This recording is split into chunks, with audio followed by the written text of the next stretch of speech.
पुण्यश्लोक अहिल्या संदेश यात्रेला संतनगरीतून प्रारंभ. धनगर समाजासह सर्व समाजाचा मोठ्या प्रमाणात सहभाग.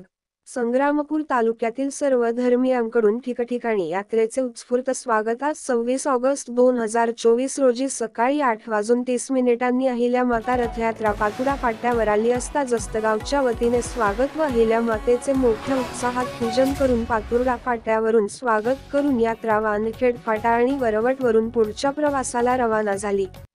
यावेळी रथयात्रेसोबत श्रीरामभाऊ पुंडे, भारतभाऊ वाघ, मनोहरभाऊ पाचपोर, रविदादा गुरव मान्यवर मंडळी समक्ष. जस्तगावचे सरपंच सुमित डोसे, नितीन पुंडे, कैलास वस्तकार, गजानन आगडते, रमेश पुंडे, सतीश भाऊ उभे हे उपस्थित होते.